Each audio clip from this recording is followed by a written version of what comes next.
ఈరోజు కూడా ఆ రోజు విభజన చట్టంలో వెనుకబడిన జిల్లాలకు ఇస్తానన్నటువంటి గ్రాంట్ 2 సంవత్సరాలని ఎందుకు అడగలేకపోతున్నారు? ఆ గ్రాంట్ రాయలసీమకు తెప్పియచ్చు కదా,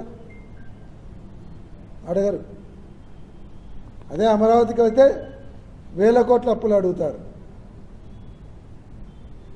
అదే ఆ 2 జిల్లాలు డెవలప్ చేయడానికి అయితే లక్షల కోట్ల అప్పులు అడుగుతారు. 1,00,000 ఎకరాలు సమీకరించడానికి మీకు బుద్ధి పుడుతుంది, కానీ రాయలసీమ అవసరాలు మాత్రం పట్టవు.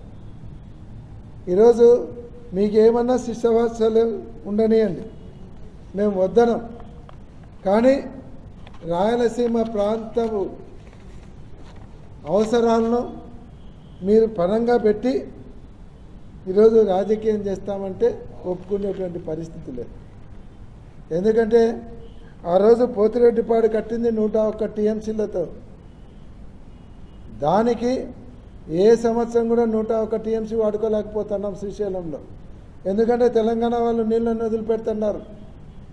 దానికి సబ్స్టిట్యూట్గా ఉంటుందని రాయలసీమ ఎత్తిపోతల పథకం పెట్టినాడు. దాన్ని ఈరోజు నాశనం లేపుతున్నారు. జగన్మోహన్ రెడ్డి గారికి పేరు వస్తుందని మీరు ఇది చేస్తున్నారు. మీరు ఈరోజు రాయలసీమకు వచ్చేటువంటి ఎత్తిపోతల పథకాన్ని ఆయన ఆపినామో మేమిద్దరం కుమ్మక్కయి అని ధైర్యంగా చెప్పినాడంటే